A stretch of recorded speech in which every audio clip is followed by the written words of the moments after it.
Hey, everybody, and welcome to Let's Talk About It Mental Health. That's going to be our topic for tonight. Aliesha should be joining me shortly. So I hope everyone's doing well tonight. Hello. Okay, let's get her in here. Cool. We got some people joining already. Welcome. We're going to be talking about mental health today. And at any point, if anybody'd like to join us, just let us know. I missed this for a few weeks. I got to back up. Oh, I know. I've been so busy. Me too. It's been crazy, but so happy to be here tonight.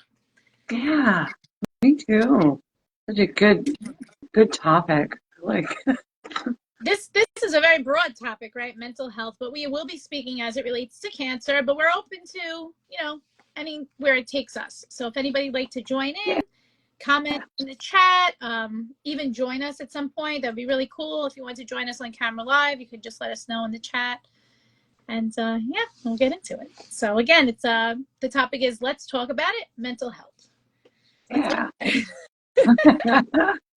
Oh, yeah, that's seems to be like the theme going around lately too. People want to talk about their experiences and or what they're going through in the present moment, or maybe even something that was just traumatizing, and trauma's pretty crazy, and everybody deals with it different. So Yeah, and I feel like when I was diagnosed and going through everything, there was so much to worry about as far as like my physical self and problems and medicines to take and places I needed to be, that the mental health I kind of put, like in the back burner. Is that what you say? I don't know. I wasn't thinking about it as much. yeah. And every once in a while, did they give you a form in your office saying like, well, how do you feel today type of thing as like a... No, like it was, I mean, no, I don't think they ever have. Like, which That's was kind of, something that is something I had, but that was basic. I mean, of course, I felt very lucky that the nurses and the doctors were like so kind and they would talk to me. But I get this form every once in a while about my pain level, but also mental health. And, you rate it. Sometimes you can't even think what it would be, but that was like the extent. yeah, yeah. They, I think the extent of mine really was just nurses and just asking me, how are you doing today? More concerned with my pain levels, Yeah. than anything else. Right. But the good ones I noticed were paying attention to my demeanor and my attitude, because I was pretty consistent and just myself, and laughing and joking and trying to make the best of it. And like you, I didn't even think about the mental health part of it, even as being a teacher and understanding trauma in a child development way. Yeah. I didn't ever think like this is going to be traumatizing to me.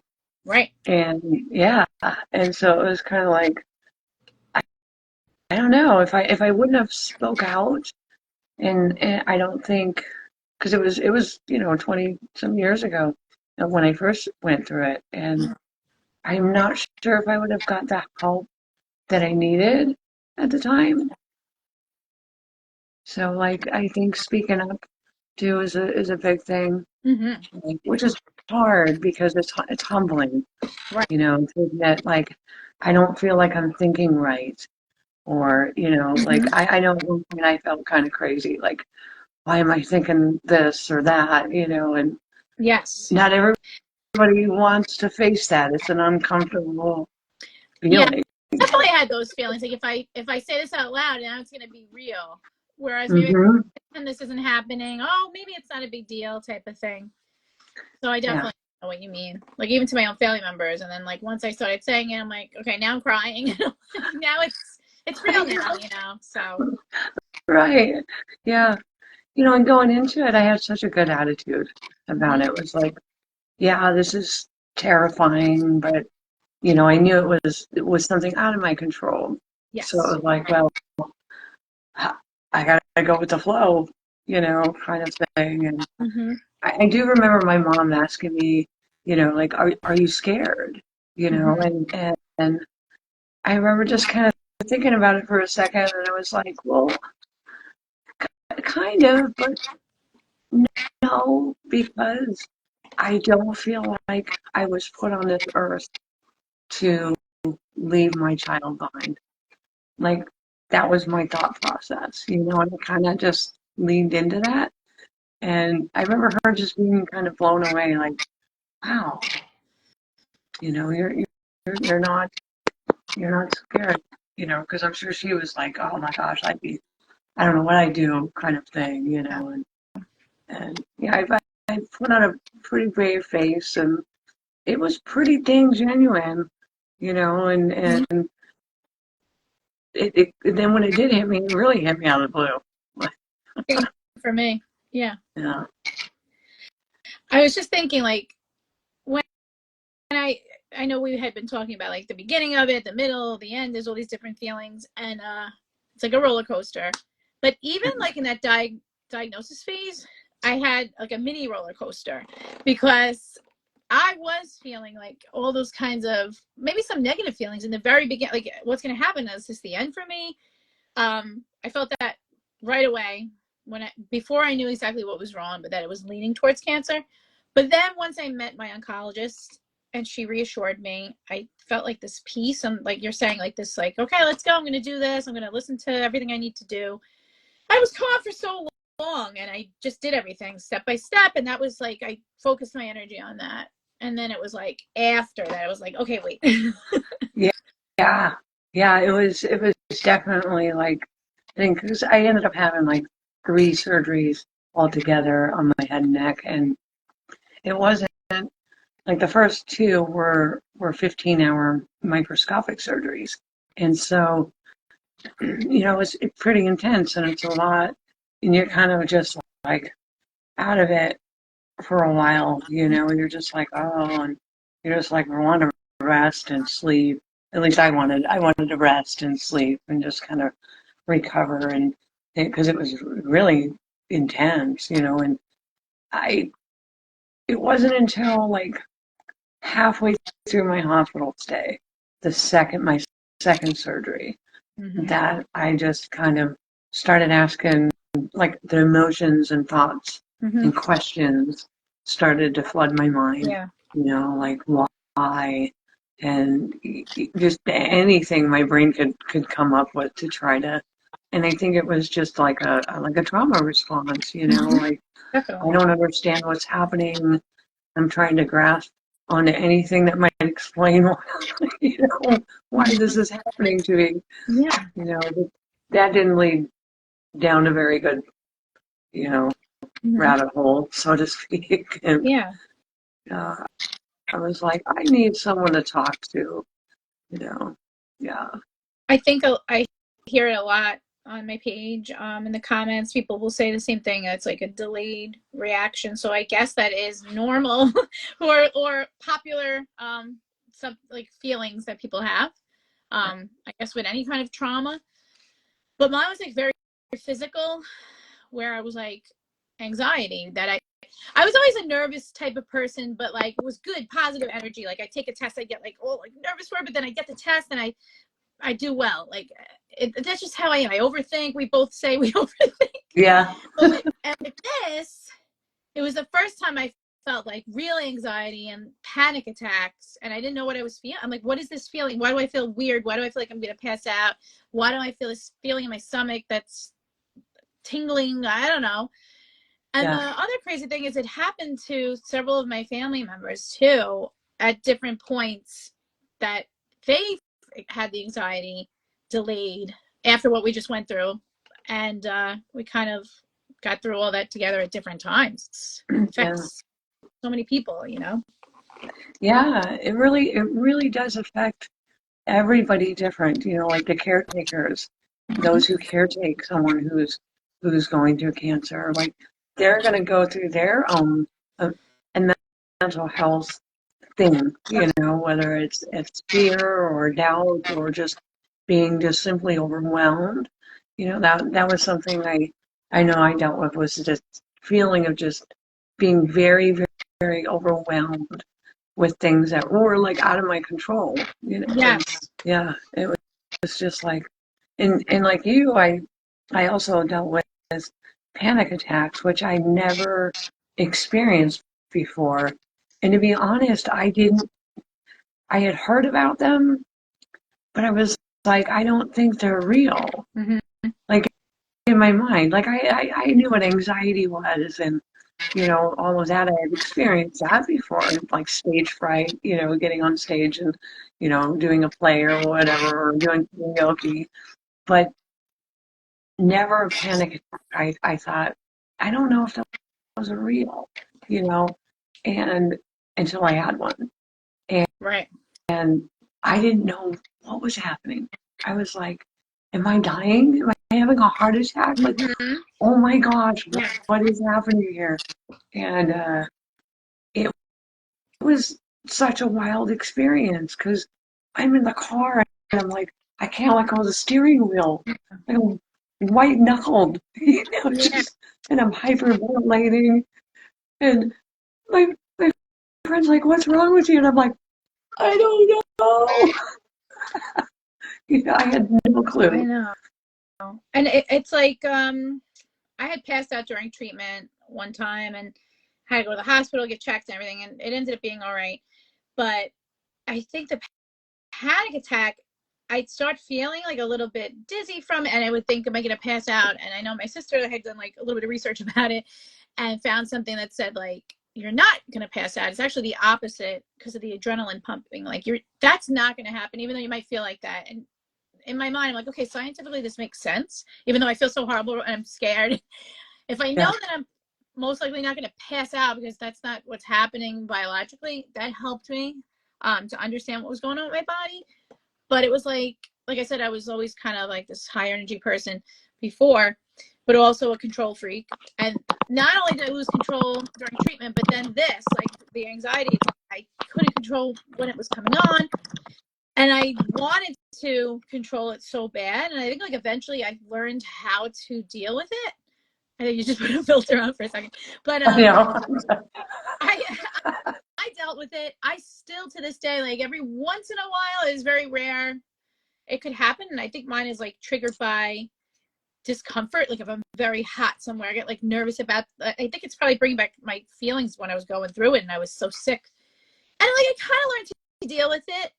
It was getting to a point where I thought maybe I would have to talk to someone professionally, but like I didn't. I ended up getting like past that part where it just kept happening less and less often. And like my advice for that, I can't really say because I know for it doesn't work that way for everybody. Everybody's different, and some of it, like I said, is so physical.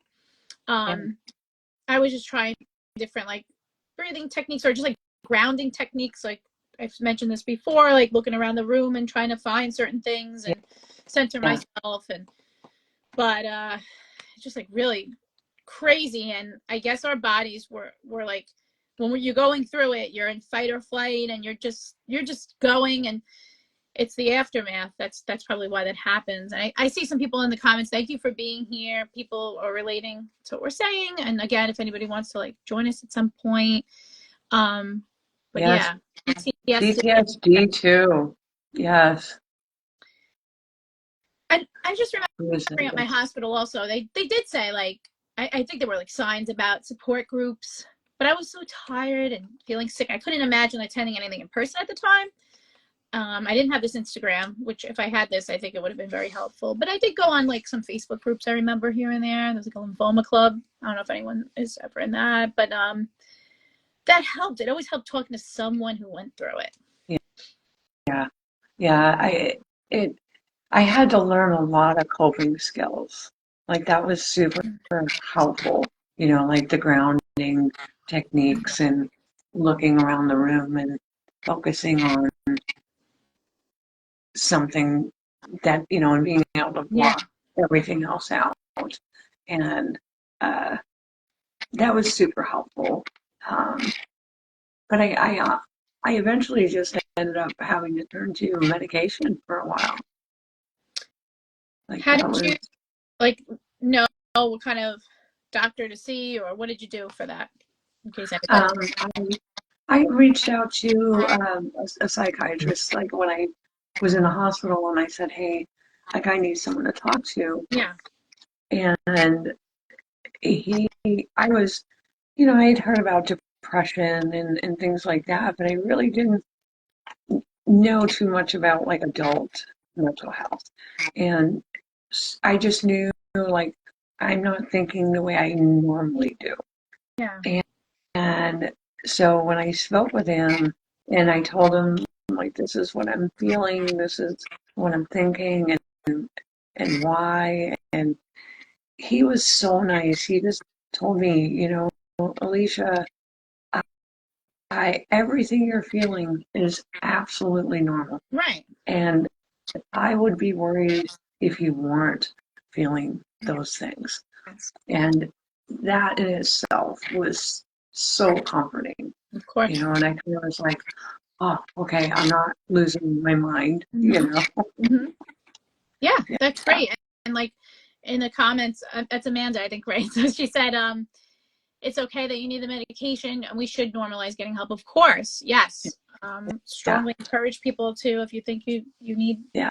the help, if you need someone to talk to, even, you know, it might not be medicine, whatever they decide Right. for you, it's Yeah. great to go. I know it's hard though. That's the thing. Sometimes people will be like, well, how do you take that first step? And I think it's like so personal, like what works for each person. Like, Yeah. I don't know. We could Like give you, advice about ourselves, but we don't know what might work for yeah. someone. You have to be willing, I think, you have to be willing to face whatever emotion you're sitting in that's so, you know, like it, it's like I watched this show, Working Moms, and in the beginning there's this scene where she's walking her child and her baby in a stroller, Mm-hmm. and all of a sudden this black bear is like in front of her, and she doesn't know what to do. She's like, oh my gosh, and then the bear's like, oh, Yeah. and so she gets in front of the stroller and she just was like, ah, at this bear, just terrified. She didn't like, she literally was like, I just need to protect my baby. And the bear, you know, being a black bear, backed off and she's standing there in tears, but laughing at the same time, like, I can't believe what I just did. I just faced this thing that I'm absolutely terrified of that I thought was going to kill me. And Yeah. I scared it away, you know, like, Yeah. and I thought about the whole like thought about that, you know, that scene, and I thought, wow, you know, it's that's about how it works too. When we have a fear or something that's just terrifying, when we turn and face it, it suddenly we realize it's not quite as scary. You know, it's Mm-hmm. still scary, but we also find out like we're suddenly capable of handling what Yeah. we thought we couldn't. You know, Mm-hmm. it was kind of a funny reminder to see that scene. I was just like, ah, Is that show like is it is it a comedy, a drama? I don't know. it's a like a series. It was a series on Netflix, Mm-hmm. like a season thing. And normally it's not the kind of show I would watch. Yeah. I was just like, oh, I don't know what to I get watch. it. Let me just check this out. I was just kind of like mindlessly binge watch something, you know, and Yeah. it just that scene just made me laugh. I was like, that's just that's It's such a good funny. metaphor though. It really is. Yeah, yeah. And you know, and I remember I was not. I was when I remember when that psychiatrist was like, you know, I'd like to give you some antidepressants, and I was just like, what? Yeah. Like, and all my mind could think of was the stigma that's attached to things like depression and mental illness. And I remember just thinking, I don't know. I, I don't know about that. And like, you could see the hesitation, and he reassured me. He goes, Aliesha, this is just this is not permanent. Like, this is just something to help you get over the hump until you can, get your mind and emotions in the right place, and get them more organized and together and learn some coping skills. And then, you don't have to take this ever again if you don't want to. So that was reassuring to know that, okay, I'm not going to be labeled crazy or, Right. Well, something like that, I was gonna say, I have a little story where when you're saying the stigma, but I don't know, my heart rate was like crazy during chemo, really, really fast, and like my oncologist said something about like being younger, your body might be like in overdrive and trying to attack this cancer or whatever it was, combined with the chemo, and then sometimes I'd be dehydrated. It was just crazy. So one time I got there, she wasn't there, and I was seen by a different oncologist. I really only have good things to say about where I was treated, but this one time I went, my heart rate was 165, and I was just sitting. So they made my husband like wheel me in a wheelchair. They're like, "Don't walk." I guess they were afraid. Walk it out. I don't know. And the oncologist was like, "I'm gonna try Ativan for anxiety."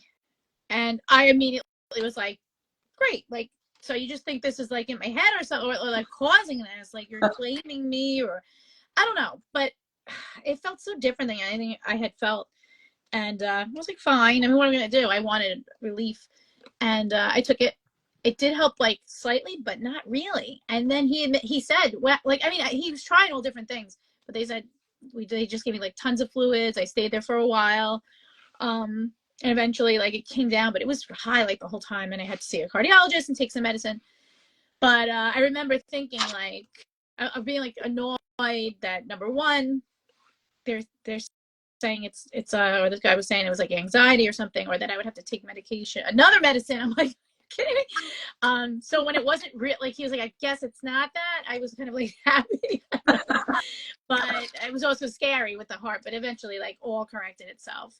But I'm thinking also, speaking of roller coaster and all this stuff, like there's so many things. Like it's like not only do you get cancer and you feel all these things, but it's like so many steps. Like my heart rate's weird now. Then the next week I had this side effect, and you experience all those kinds of emotions. You're scared, and then you're like, oh, it's like, and you're feeling constantly different things. Yeah. I think that's why we like crash afterwards, because it's like Yeah. exhausting. Yeah, it is absolutely exhausting. And yeah, I like I seen in the comments, it is a roller coaster ride because, you have moments where you're just like, and then moments where you're like, I can do this. I'm doing great. That everything's good. Give me a cookie. Like, Like, yeah, like the scans, like, I mean, that in itself, we've talked about scanxiety. I remember first hearing about that. I'm like, oh, okay. oh, yeah, I'm also not crazy about that. Like just getting no, the scan, no, trying to think positive, but then the whole time thinking like, wait, it might all be over. Maybe it's everywhere now. Maybe it's back. Maybe yeah, it's horrible. The waiting, so much waiting. yeah. I call it the hurry up and wait game. Yeah, exactly. It's just like you hurry up to get all this stuff done, and then you sit around and wait for the results. Yeah. And it's just like those 2 days that I have to wait for the results of those scans. It's like, oh. I know. And I used to think to myself, like, okay, but last week I wasn't scanned, but it was the same. So my body was the same. So, like, why should I be worried that day? Instead, but I guess you're finding out. But still, I'm like, the same. So I shouldn't be like extra worried now, because if it was happening, it was happening. But to deal with that, I just try to stay busy. I don't really have great advice for that. It's just, Yeah, mine is just, stay busy, try not to hyper focus on it. And I know this might sound cold or something similar to that to some people, but it is what it is. Like that's why it's out of our control. Like, and I don't even like saying that because it sounds terrible. Like I'm accepting like this bad thing, and it's like, well, not really. I'm just accepting the reality of it. And I don't think there's anything wrong with that. But not everybody can do that either. Like it depends on personality and just that person's perspective, really, and it Yeah. has a lot to do with it. And in our lives, like we each have our own unique lives that we're living, and goals and dreams, and that having that kind of ripped away from us is like that's another part of that mental health aspect that I don't hear talked about too much. I hear it a little bit here and there, but it's more, I see it more touched on with topics on grief. Grieving, like, which it is. I mean, that is a form of grief, and it's what we're experiencing is like this Hmm. grief of the loss of what could have been and Right. what we were doing, you know, Right. and that's totally normal too. It's like it's part of the human experience, I guess. Like as Chris would probably say, you know. Yes. Yes. Yeah. Um, yeah, I mean, I was thinking about a few things when you were saying that, but like you have like a certain plan. You can't help but plan things out in your life, even though knowing things could change at any moment. But it's also going back to that whole control thing. Now you have to replan and say, okay, well, I thought this was going to be happening at this point in my life, but now this train is derailed, and what am I going to do about it? And you just got to keep going. And I sat in my anger, silently, and for a while, I remember just not. It was like I don't know which direction this is gonna go, Yeah. so I'm just angry about it. But I kept it to myself the best I could, Mm. because I didn't want that to rub off on my son. Yes. I thought, no, that's not a healthy thing to to be in front of my child. I don't want that to rub off. Right. And but I can't say that I wasn't angry Mm-hmm. about my situation because, in all honesty, it sucked. Right. Of You know, course. we're in pain, and it's like, oh, I had to have so much care Mm-hmm. too that it was like, oh, I don't like this. I'm 22 years old. I'm thinking, and I can't wipe my own butt. Right. Like, like, ah. Why? Right. And then you look around, and I mean, I was 32, but you look around, you're like, okay, well, everybody else that I know my age seems to not have a serious health problem. I know everybody has their own issues, but I'm like, this is extreme. And going back to something that you were saying before, I was going to mention this earlier. I remember like being so worried about my first scan. I hope it's not cancer. I kept trying to think like maybe I could escape this somehow. Maybe it's something else. And I had a little bit of false hope that from some of the doctors, maybe it could be something else. But then it came back and it was like worst case scenario for what I had. It was stage 4. And even though it was so bad, I remember it was pages and pages. Like when I got like future scan, when I got other scans after, and I saw they're usually like a page if everything's fine and there's not much to say. But I was like all this stuff that was going on. Somehow it was like weird, but I felt like, all right, now I know, and I'm just gonna have to do what I have to do. Like you're saying, it is what it is type of thing. It's kind of Yeah, crazy that we just get ready to fight, I guess, or whatever you want to call it. yeah, I didn't get more upset when I found that it really was the worst case scenario. I mean, I guess it could be a step further than stage 4, I will say, because the chemo did work. I didn't end up needing a bone marrow transplant or anything like that. But for what it was, as far as like, not having to, for the chemo working and all that, it was stage 4. I didn't get like more angry or anything. I just kind of wanted to fix it. yeah. And like the anger didn't actually hit me until like I was at home and I realized that they had to do a second surgery because they didn't get it all. And I remember just like going, oh my gosh, is not, I'm thinking this isn't going to end well. And, there was a part of me that was like, great, this is like really, She like, thought it was maybe going to be over. And yeah, because it was such an extreme surgery in the first place, and my odds were, they were like 50-50, that I would make it through the surgery. So like when I came out of it and everything was good, they were like, oh, it's fantastic. Everything's doing great. You're healing great.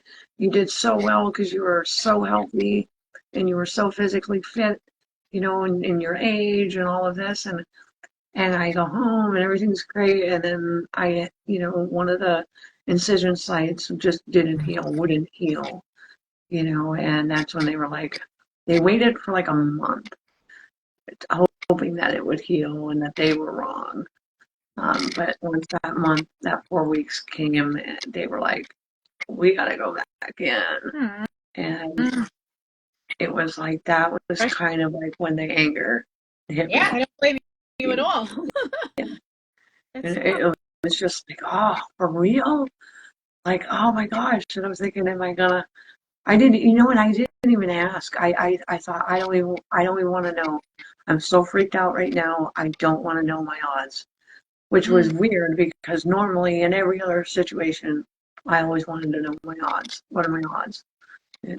And that time I was like, I don't want to know.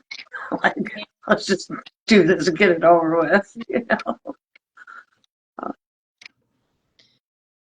Yeah. As far as like the anger, another big part of this for me, and I realized I caught myself. I said, "Oh, I didn't have to have a bone marrow transplant."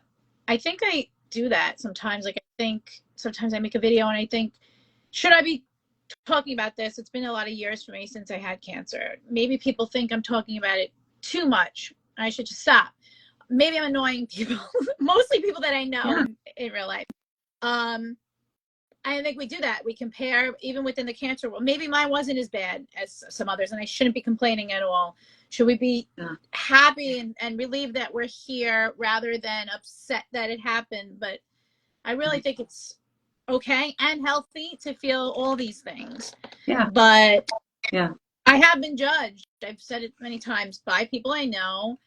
And I think it's just like so unfortunate. And that's what makes me the angriest, when people are judging about how I might feel or might not feel, or if I'm not better yet, or I was, back then, when I think, wow, that was just like a few months after and so much was expected of me. And I see how messed up that is now. Like, I don't. Yeah. There's a lot of things that like I didn't realize until some years went by and I was able to look at it in hindsight.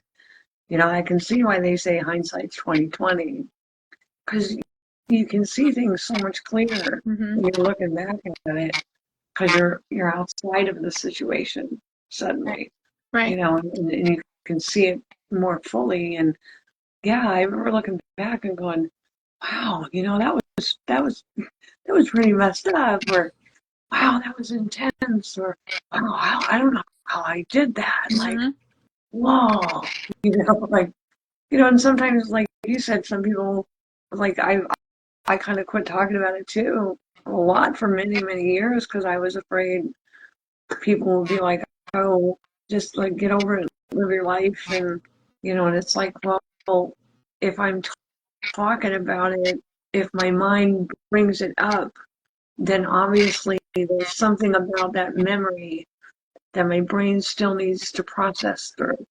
Yeah, that's a good point too. Yeah. And, mental health isn't something that's talked on. It's so stigmatized, and it's every single person has mental health. Like they're healthy mentally, or they're in the middle, or they're struggling. And some struggles are like really serious, like personality disorders and things like schizophrenia. That's very extreme and it can be very serious, and it's stigmatized. But because of things like that, like everything mental health seems to be stigmatized. And it's probably just a societal thing, and the way people perceive things. But it's kind of a shame because I wish everybody had like a talk therapist, like someone that they could go to and just be like, and just kind of vent, not gossip, just vent. Like, this is what I'm dealing with. This is, even if it's like the silly little, this was my day at work. this Yeah. week, and it was overwhelming. I dealt with this employee. I felt like this. Hmm. I think it's Yeah. easy to talk, I you know? I've had several people reach out, even in just private messages, saying like, I don't have like I might post something like I like to make these little messages I love to write, and I post them with a nice background. And sometimes it'll say like, reach out to those who are positive in your life, and they'll say like, I don't have someone like that, or I don't have that support. And that's why I always try to say, well, you can, like, we live in a world where we have social media, which is awesome. I know how it could be terrible in some ways, but like in situations like this, for support, there's plenty of people out there that are like so willing and want to give their support to others. I know that's what I want to do. That is one of the reasons that I keep talking about it. I do say though that I'm helping others, but I'm also still helping myself after all these Yeah, years. yeah. No, same. You know, like I often use the term, I'm preaching to the choir here. Yeah. You know? Yeah, because a lot of it is like, I need to hear this for myself too, you know, and sometimes it's good for it to come out of my own mouth and for me to hear myself say something, and because it's advice to myself too, you know. Yeah. Yeah. And like even after, like post treatment, and when it's all over, Mhm. like that, it doesn't stop once treatment stops.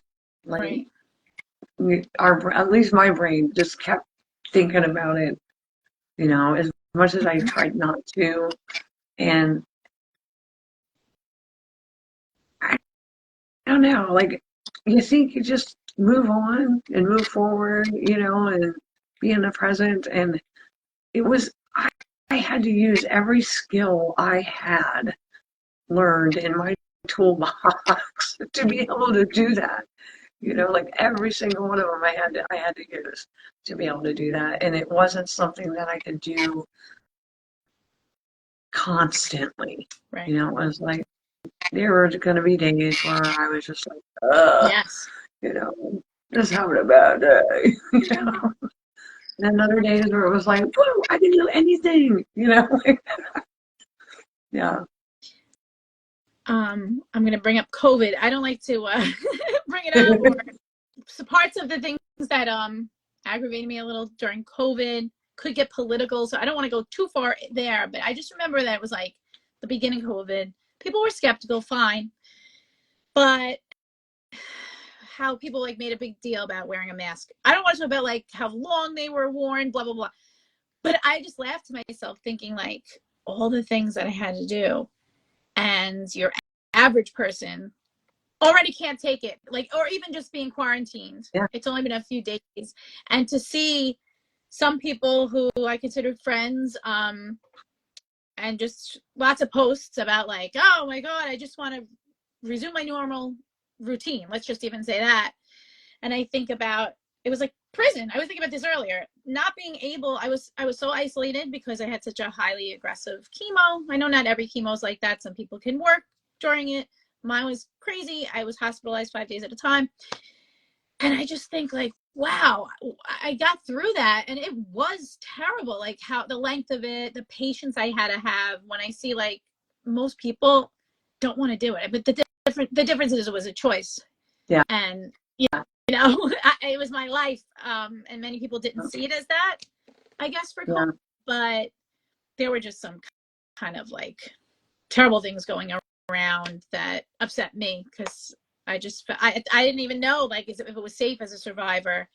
My yeah, oncologist was like, I would be careful. We don't know how this affects different people. We don't know anything. right, So yeah, don't go out. I'm like, okay, I'm yeah, gonna listen to you. And yeah, we learned more. and And this is, I'm talking yeah, before vaccines, before any. So it just kind of like showed me how little patience other people had, and that I'm like, wow, I guess I should give myself some credit for going through all that, you know? yeah, yeah, and like because of the type of cancer I have, like I knew right off the bat, like hey, if somebody's sick, you stay away from them. That was the whole reason like I couldn't be a teacher anymore. It's Yeah. like, no, we're Right. counting on your immune system to keep this in remission. And I remember just like if I went to the doctor, it's like mask, and that was just something that was just natural for me to do because I'm protecting myself. I'm Right. thinking, and I don't know, in my mind, I'm like, if you want to get sick, go to a hospital, go to school, or go to a doctor's office. Like those three places, or like the, public And restrooms, things like I that. used to have to wear a mask when my counts were so low. So it's not like it was so unfamiliar to me with the Right. mask or like, so we know masks do work. And I mean, look at surgeries. We know Yeah. about masks, but then such a stigma was associated with masks. Like, oh, you're wearing a mask. Oh, then you must Yeah. believe this, or this. And it's like, you don't know everybody's situation. And Yeah. people are still wearing masks to this day. Like they were wearing them before. We just probably didn't notice them as much. Yeah. But I had to wear it. And I remember when I had visitors in the beginning, it depended. If my counts were low, they would have to put on a mask. Yeah. And I'm like, yeah, anything to be extra careful. Why not? I don't want to take Yeah. the risk. Like, I don't want something terrible, complication. I don't want this stuff to happen during my treatment because I was a little bit foolish or not so safe. Yeah. It's not worth it. No, and during treatment, like that's the last thing that you want is to get sick. Because if you get sick enough, they stop treatment. They pause the You have to treatment mitigate. until you're Yeah, better. Right. And like you don't normally want that because you're getting they're thinking, okay, we're getting it, we're attacking it, we're doing it, and it's working, and then now we gotta pause. right. And so it's like there's always a risk in that pause. Yes. And I feel like most people understood that, but I even had some people who didn't understand. Oh, why can't we see you for a while? And I'm like, my treatment's only a few months, and the less exposure I have to people that's unnecessary, the better. And all I ask is that you understand that, and I don't need to like provide proof. Even with masks, I was just so extreme. I'm like, if I don't need to see you, I'm gonna just be by myself for now. And I was also feeling so sick too. Like I was like, there's no reason I want to have any company or go anywhere. So, I did what I had to for me. Um, yes. Amanda Yeah, said, I was that's reading kind it. of like what I'm getting at. She said, Yeah, exactly. when COVID happened, people spoke about a new normal. She felt like, Yeah, well, that's how I felt with cancer. But there's so many things about it, like, oh, not being able to see people and, fear of getting sick, all this stuff. yeah, We were familiar with that, having cancer. And it brought back a lot of memories. I'm like, wow, I don't want to feel like this again, but right. I know, I feel like I could handle it better than other people because I had done it in some Yeah, ways, if that makes sense. Even though yeah. I didn't get COVID for the first time until like years, I think it was like 2022, because I was so careful with it. But I wasn't even sick, but still, it reminded me of being sick, with being in the house, and just with a Yeah, few people. Crazy. yeah, and it took I was gosh, it took me so long to like go through the surgeries, heal from that, and then go through the treatment. Like I was so isolated myself. Like I was at home all the time. Who was I around? And so it was kind of like when the pandemic hit, I was just like, oh, okay, Here we you know, are again. I can I, I handle this. I do think about people who, I don't know if there's anybody here now, or if anybody watches back that went through this, like somebody diagnosed during COVID, because I was thinking, wow, like not only you have to be afraid during cancer of like getting sick, like you said, but now like with COVID and so many people getting sick and not knowing about it in the beginning, that must have been very scary for people. I can't imagine like thinking Yeah, like, what if I'm getting treatment and then I get COVID, then what? And all the rules that were in place, it must have been crazy. I mean, I think I've spoken to some people online about that, and they had to be like completely isolated, whatever they had to do, but yeah, really nuts. yeah. It was pretty crazy. It was wild Or to I see. guess like I'm not even remembering everything, like the hospital beds and all that. Like I was hospitalized every time. Who knows? I don't even know what they did with that whole wing, if they prioritized COVID patients instead. I don't know. Like Yeah. we had a whole isolated wing for blood cancers, and I don't Yeah. know. But Yeah. Where when I went for treatment, it was just totally separate from everything. Like the first time I went for treatment, it was down in the basement oh, of the wow. hospital. It was weird. I was just like, where am I going? Like, you know, definitely isolated, from everything else, and lead lined rooms and Did you ever have a? Did you ever have to stay over and have a roommate when you were going through treatment? what's that? Did you ever have to stay in the hospital with a roommate during treatment? I was fortunate. Yes, I did. Yes. Not like during my first surgery, Mm-hmm. I they wouldn't give me like a private room of my own, so I had to share the Yeah. room, and I didn't know how I was going to be, and I'm thinking, well, I hope I don't disturb, this person next to me. I don't know why they're going to be there, and ended up being an okay Yeah. experience. It was a little hard though because we're both experiencing pain, Mm-hmm. but at different times. Yeah. And when she's in pain and moaning and groaning, it's waking me up, and Mm-hmm. vice versa. So it was a little hard, but we both had a lot of compassion for one another. I think You that know.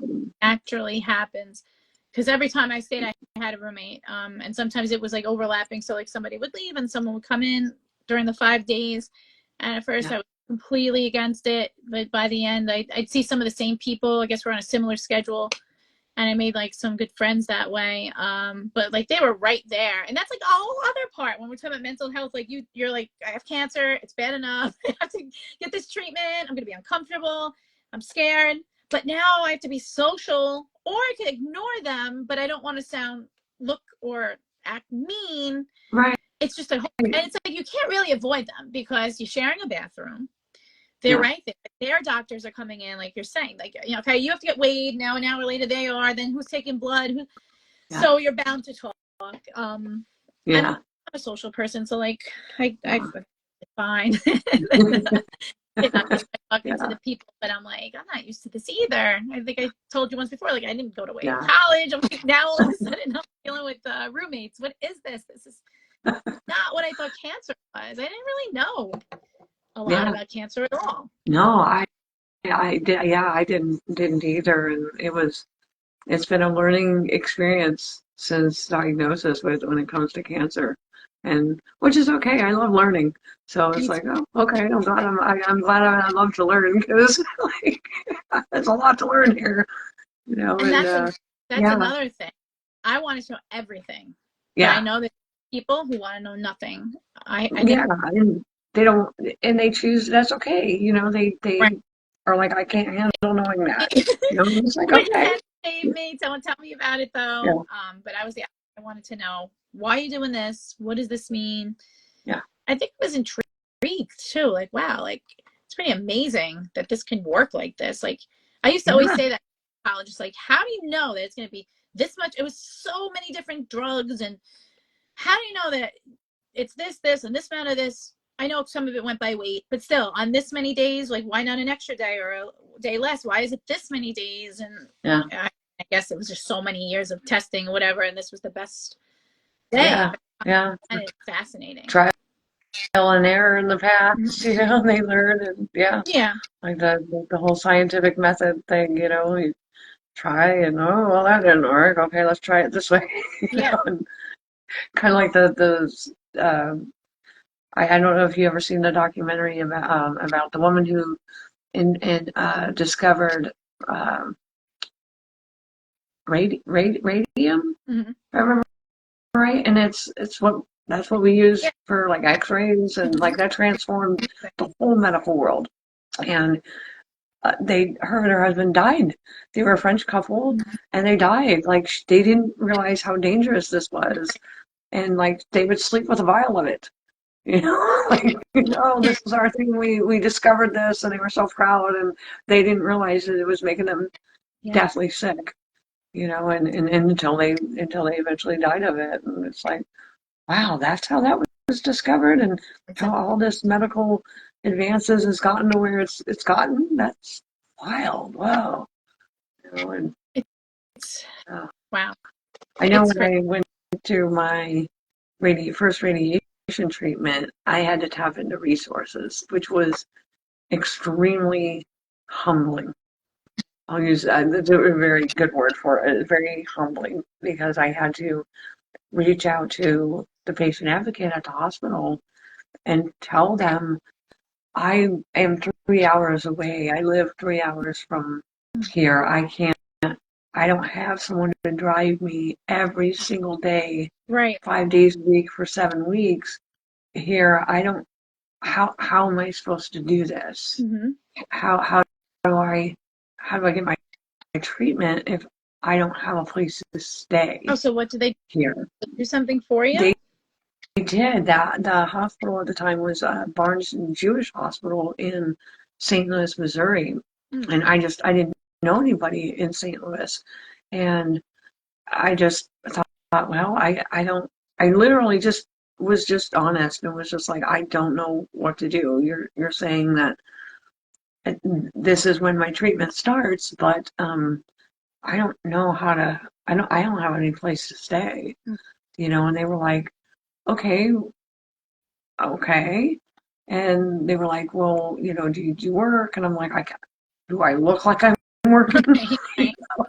And I've got my son with me. He's like 2.5, 3, and they're looking at me and they're like, okay.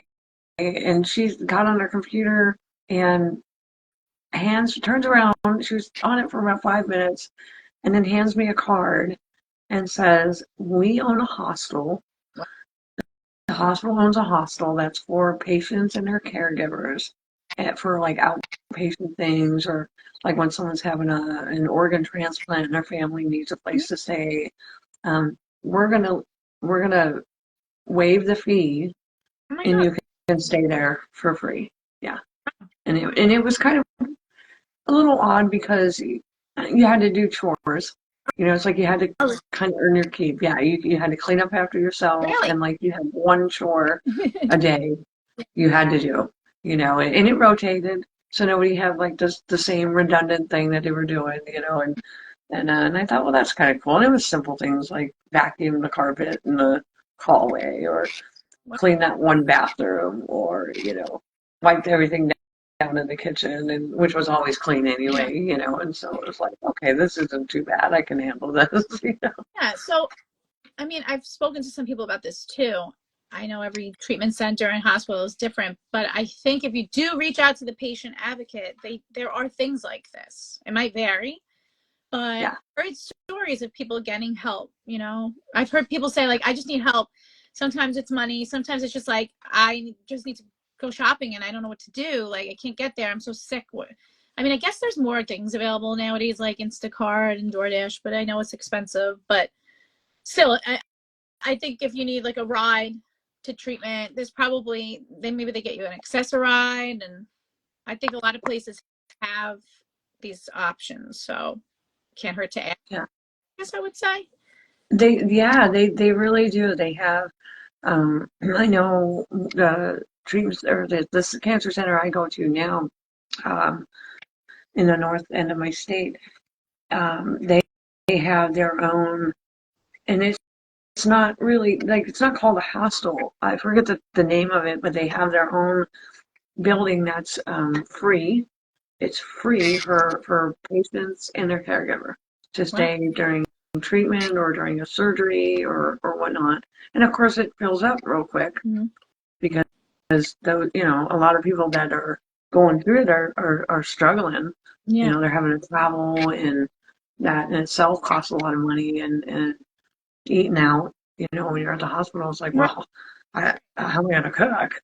And so you're eating out a lot, and that costs Yeah. money. And so that was really cool when I found out that they they had that, because that wasn't always available. Right. And it's nice that they're coming out with resources Yeah. more and more for those that are struggling, because they realize, like, hey, this is really a struggle for, how does someone that isn't rich do this? You Mm-hmm. know, like, how do they do that? You know, and they started to realize, when people started being more open and saying, I don't know how I'm going to do this.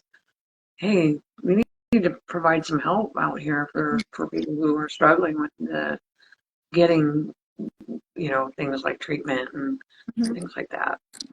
Yeah, And for sure. medications even, like, and they have programs, um, this is something cool, that I went through during my, first first surgery, and my head was shaved, and I was just distraught about that, and they put me through, the American Cancer Society had a program at the time called Look Good, Feel Good. Mm-hmm. And it was, I thought, at the time I was thinking, yeah, whatever.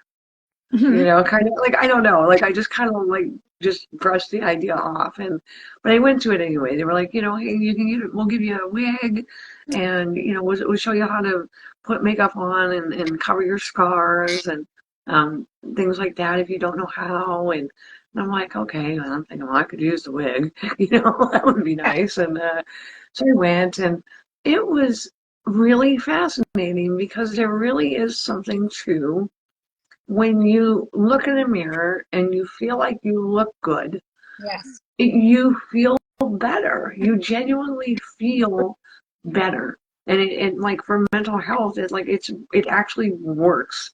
It's like, but don't do it in like a way that, like, is not genuine, because, like, know that that's not your real hair on your head. Like, don't get so into it that, Right. Right. like, that's my warning to anybody. But, because some people, it's easy to take anything too far. But, there really was something to that, and I remember thinking, wow, okay, so if there's something to that, then I'm going to get up and I'm going to take a shower. And I know I'm not going anywhere, but guess what? I'm putting makeup on. Yes. And It's I'm gonna do my wig, and I'm gonna put a little bow in it. yeah. I'm gonna put a cute shirt on, and yeah, I look good. Okay, I felt better. I see that a lot. Like, people might wear different color wigs. And I think, like, in the day to day, you're always like rushing around, and when your life is just like your normal routine, like, I put on some makeup, whatever. But I feel like during chemo, I had not much going on, besides that. Like I said, that was my life. So if I went to the cancer center, I was like, oh, which one of these? At first, I was like so upset that I lost my hair, but then I'm like, oh, I have all these cute hats. Which one am I going to wear? Let me match it to the shirt. I was very into my jewelry. I made sure I always had my jewelry on, makeup, like you're saying, and it helped. Like, and it was something to do. It was something to look forward to. Uh-huh. Picking it, Yeah. I don't know, And made me it's feel. very helpful, I think, for taking your mind off of future or past, and you are now in the present moment of, I'm putting I'm putting my makeup on. Mhm. And so your brain is focused on, what's going on here, or the clothes you're putting on, or how you're fixing your wig, or whatnot. So you're really, really kind of, it's a grounding thing. It really actually helps ground you. Yeah. At least it did for me. And like, I see cancers, and asshole said, yes, they don't have it anymore, but I hope they bring it back. Yes, I really hope they do bring that back, because that was really, really a good, authentic program that they did, and it was super helpful for everyone I saw that went through it. Yeah. Now I feel like I want to give a little shout out to LLS. So I had a blood cancer. And so that, I'm very familiar with them. Leukemia and Lymphoma Society. This is going to be my 10th year with a team walking. I had a team the first year, that right after I was, I had my clean scan, right after treatment, I formed a team. They do so much. And that was something that helped me. Like, there's these dinners, and they would invite certain team captains, and I'd go. That's when I first started to talk to people. That's probably when I got into all this. And I'd see others, and I'd share my story, and it was just so helpful. After one night, I'm remembering it was like a local dinner for our chapter, or whatever you would call it, for Staten Island. And there was an older gentleman that I just, he's still doing well, I have to say. He's okay. But at the time, I think he had a relapse, and his wife had told me. That was one of, I remember this panic attack I had. I went in the bathroom. I was like shaking because I started realizing, like, wow, like it could come back. And it's kind of crazy because it's like, well, he had a totally different type of lymphoma. He's not me. But like, I started thinking, like, what, like, I'm at a dinner right now for cancer survivors, and I'm one. Like, it was just like, oh, I'm like, how, what is this? Like, it felt so surreal. So I actually stepped outside and I texted my husband. I'm like, I don't feel like I could be here anymore. And he's like, okay, oh, yeah, that's fine. Like, we walked down the block and we went into like this ice cream shop, and then I felt so bad. And I'm like, this guy, like, we were sitting with this couple that we've met before at these dinners, and now I just disappeared. Like, I kind of like got a grip.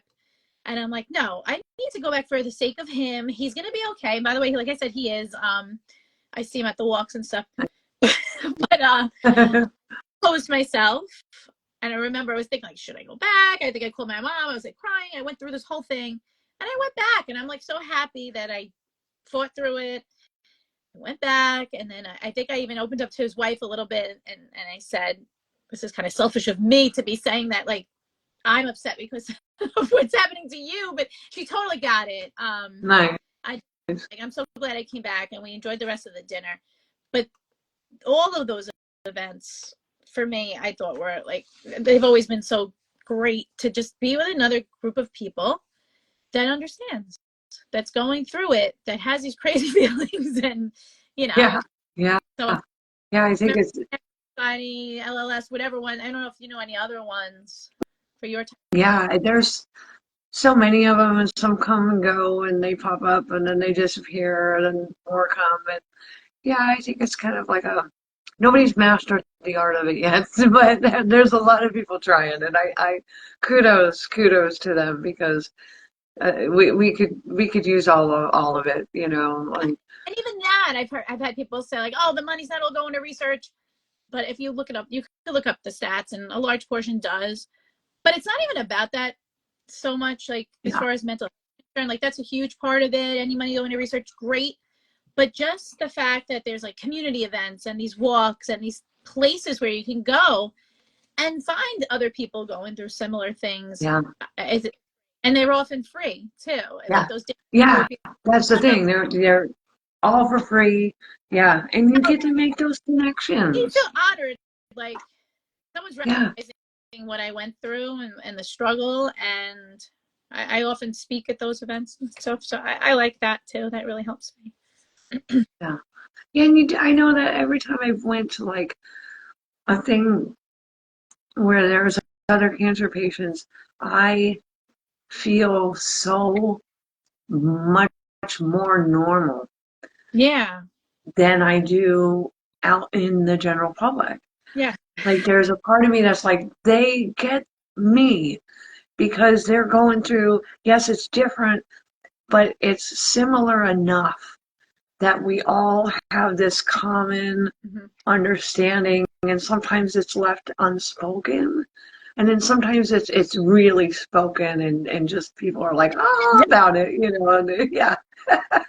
And so it's so cool. It has to be true for any type of trauma, I guess you'd call it. There's these support groups, and I think that besides cancer, even, I'm saying, like, I would imagine, like, going through something else, but finding someone who went through a similar experience could really help. So yeah, the fact that we can have these online communities is so great, because I don't know how many years ago we wouldn't have had this, like 25 years ago, I guess you could say. It would be hard to come by. But yeah, and there's something that I do too, and I don't know, some people will probably be like, what is it? I don't know about that, but I will read something like that is about a struggle that is worse than mine, so that I can remember and be reminded how fortunate I am, because it's so easy for me to get stuck in, if I'm not careful, in my thoughts, it's easy to feel sorry for myself. You Mhm. know, it's easy to go down that rabbit hole. You know, if you let your ruminating thoughts and our overthinking mind go there, you know, and so I have to consciously, you know, like not go there. And sometimes just reading a story or watching a movie or a show, and maybe even if it's fiction, you know, it's about something that's worse than what you went through. And oddly enough, it makes me feel better. There's probably like names for all of this in the world of psychology. But yeah, Yeah, mine's like I'm thinking of something easy like being on a plane. I don't really like flying, but if I'm on a plane and I know like one of my family members is a little bit more nervous than me, and I could say, "Oh, but it'll be okay," it makes me feel better. But even though I'm also nervous, like yeah, it's finding a person or like you want to be able to feel like you could comfort somebody or you could be positive. yeah. It makes you feel better. It's kind of Yeah, twisted though. yeah, it does. You know, like when I have bad days or whatever, I'm noticing, you know, like, oh, my brain fog today, you know, or whatever. Like I'm having a day where I'm just like, oh, what was that thing I was doing? Like I was just, what the heck? Why isn't my brain working right? You know, and I'm like, God, it's brain fog, you know. And then I'll make a funny reel, you know, about brain fog or whatnot. And then I'm laughing and it's like, oh, this is hilarious. Yeah, this silly brain fog. Yeah, it gets me every now and then, doesn't it? You know? Yeah, and I think a little bit of dark humor is good. There's a few different pages I follow that humor beats cancer. I think is one of them. Oh, you're so tough. You think you follow her Oh, you're so also? tough. Yeah, I mean, she's sarcastic but it's just so on point, and we need that. We need to laugh about it sometimes, and yeah, you know, not be judged for that either. It's okay to laugh about it, to be yeah, angry. It's okay. yeah. Yeah, there's times where it's like, oh, you know, okay, I just need to cry. You know, like I watched a movie that was emotional and I not thinking any like I know totally like I've seen the movie before and everything and it's like I knew like everything is happening and everything is coming. We get when that scene hits, suddenly I'm crying and I'm like, I must have needed that cry because Yeah, I'm crying and I know I've seen this before and I yeah, what's happening here?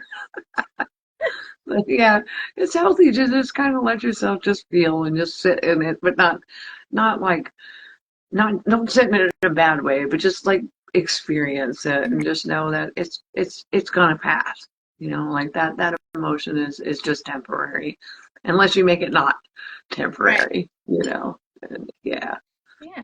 and you know, like my theme is kind of perspective is everything. Mm-hmm. It's kind of like I've noticed that that's pretty much my theme. You know, of like it's all on how you want to take it, look at it. You know, you can like you could probably take 100 people that went through and have them go through the exact same experience you went through, Mm-hmm. and they would all handle it absolutely different. Right. You know, and so it's like, yeah, well, everyone is so unique, and we've got to give each other room for that. You know, like I think like give each other space for that, and know that our feelings are valid, Yeah. you know, and that they're feelings. They're not actions, they're not deeds, they're not, you know what I mean? It's like they're just thoughts. You can let them go, or you can grab onto them and sit with them if you really want to, Yeah. you know, kind of thing. And Yeah. just kind of I think what choose you're to let them go most of the time. yeah. And I think you're making such a good point. And that's what I hope people will realize that we're doing here is we're sharing our experiences, but also we acknowledge that everybody else's might be completely different. That's one of the reasons I get nervous sometimes talking about it. I don't want to sound like I'm preaching or that I know Right. or that I think I felt the same. And I think we have a lot of similar emotions and feelings about it, but we have completely different situations. So hopefully people will, if they want to get to know us more, we'll realize that. Um, but yeah, I mean, and we've had people talking with us before who have different perspectives as well. So it's interesting to see that. Um, but it's like anything, right? Like you said, people could feel totally different in the same situation. Yeah. Um, I'm reading Amanda's thing. Isn't it crazy? They have standards and regimens put together, but everyone's journey is different. Yes. Yeah, absolutely.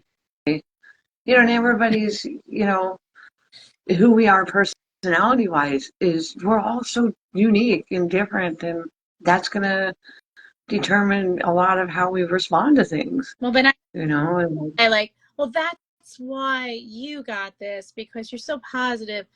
But I mean, it's such a terrible thing to say. Like, I'm yeah, going to burn right. the I've heard that, like, uh, oh God, but that, and yeah, and and I it believe, kind and like, don't get me wrong, I do believe that God will not give you more than you can handle, but when someone says that to me, it's a little off-putting sometimes. I'm like, of, I know this, I believe that, um, but that's implying that God did this to me. And and I'm then like, I just don't see it that way. there's plenty. I can't. I can't look at it like that. What I call them negative people. There's plenty of negative people out there, that might not be seeming people that aren't as positive as me who still got cancer. You know what I mean? Or people who were super positive and maybe didn't make it. I mean, so Yeah, to say you can handle it and that's why you're well and positive thinking got you through, it's part of it, but it's yeah, not going to be the cure. It's not going to, and it shouldn't be like the reason either. I don't know. I think yeah. it's just people trying to make sense of everything, saying things That's make exactly what it sense. is. Hmm. Trying to find answers when there are no answers to find. Like there's some people they'll never know why they got cancer. It's Right. just a cell in their body decided to do its own thing and go against the whole. And Rebel. other people are like, oh, you did something, karma, or something, something like, oh, and it's like, what? I I've seen the sweetest people, get cancer, and you're like, why them? I You know? he's super scientific. We've been friends since the beginning of college. So scientific and blunt sometimes, but I'm starting to think more and more like him. He'll be like, "What are you talking about?" Like even on like when we were much younger, he talked about like the concept of love and say like, "Oh, what do you believe in this? Well, then you might as well believe in fairies and whatever, like butterflies and rainbows and what are you talking about?" And like he'd be like, "Come on, you got to get real." I'm like, "Oh, what are you talking about?" Like, and but he believes in like just the randomness Yeah, of biology, typically like I yeah, said, and it's kind of easier sometimes to just say, that we're animals. And yeah, this happens in nature yeah, to some people, like your genes, whatever. yeah, Of course, there's factors that could yeah, cause right different, but there's also the science behind it, and some of it is random. yeah, Like you said, we know, but I kind of like to think more like, okay, it's a little yeah, easier to accept if it was random than if I did something. But I don't know. I don't right, assume it's yeah, my fault in any way. yeah, And one more thing he says is he's just it's so simple, but he said this is temporary, and I use that a lot in my life now too, just to get through things like that moment, those months that was just part of my life. And before I knew it, that I got through that, and now I'm in this stage, and then something. It's life, things will happen. It'll yeah, just kind of really savor and enjoy those good times as they come. yeah. And that's really kind of one of the things that I learned too. It's like in experience, like live. Don't just survive. It's so easy for us to just go day to day just surviving, but when you're faced with, like when I was faced with my own mortality at such a young age, it's like, oh, I want to live. I'm thinking I want to experience, and there's so much I haven't done, and it was like I actually started to do just everything I could possibly do. I thought I don't know how long I'm going to be able to do these things, so Yeah. let's live in the moment, and even if it's not some spectacular vacation in Mexico Right. down in Cancun, like I'm happy. I'm happy, and that's all that matters. Exactly. Is this moment that whatever it is that I was sitting in that was peaceful or brought me joy or calmness or whatever, that's what it was about for me. It was like, this is what I'm chasing.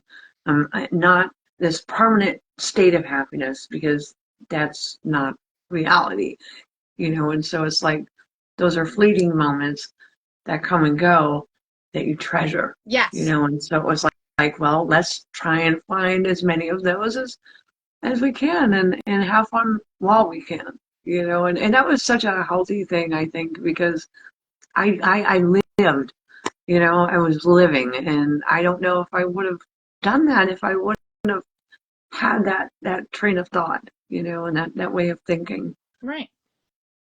I might have wallered in it instead.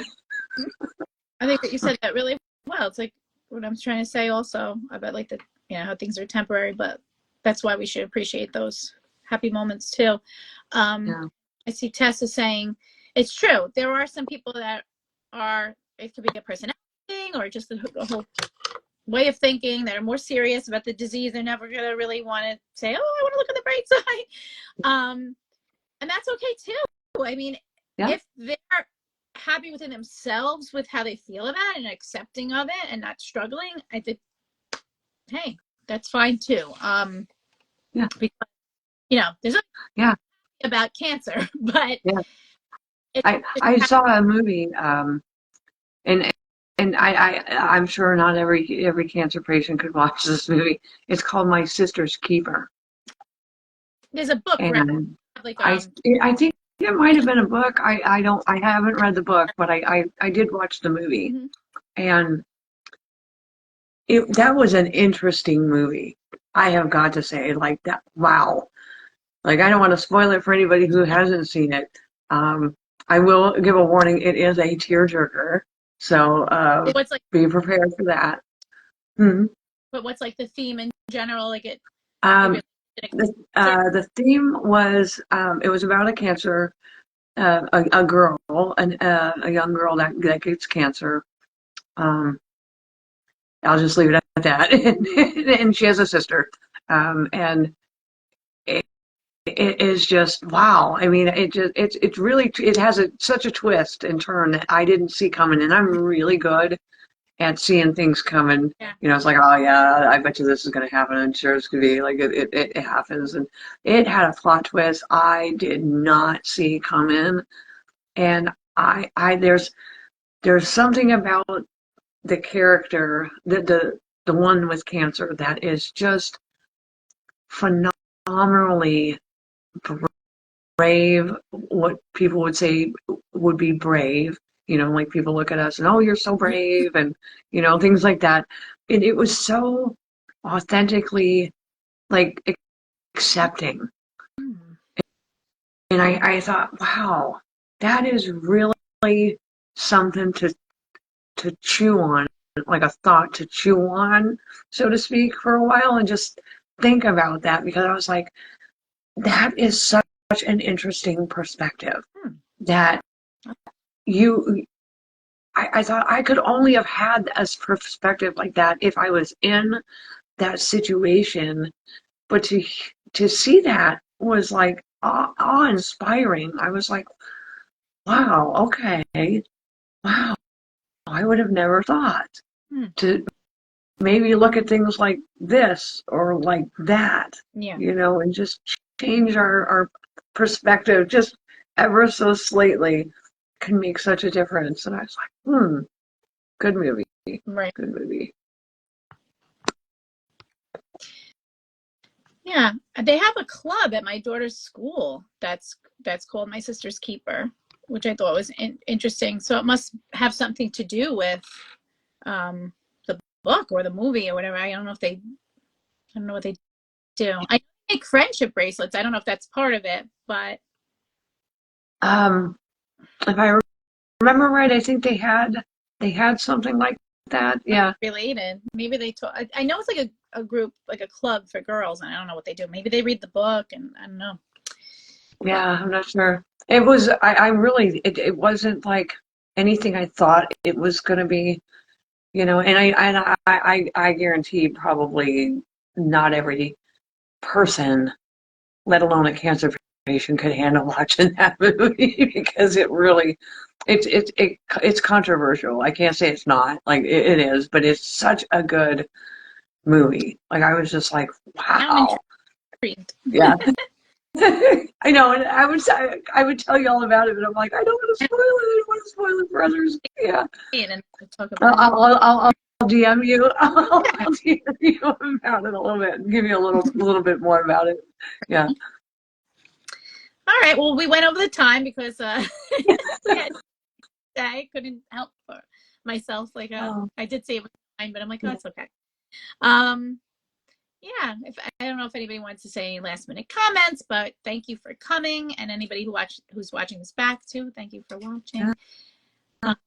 Yeah. And reach out for help, you guys. If you need someone to talk to, there are toll-free numbers. Don't be afraid to call them. They're anonymous, and even if it's just someone to talk to, it helps. It really, really helps. Yeah.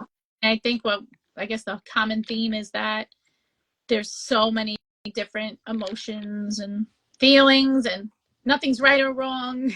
But let yourself. I think that's what's the most important thing is like in, because eventually it's gonna hit you.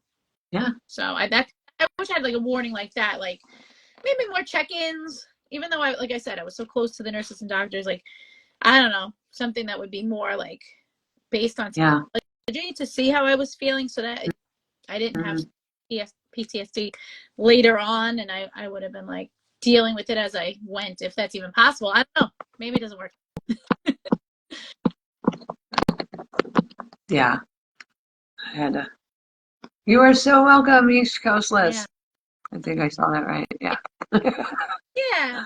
And we're here. You can always DM us if anybody wants to, or comment on the post, and we'll be doing another one. Yeah, and if anybody like needs links to anything, I'd be happy to share any info that I've got. Nice. Definitely happy to share.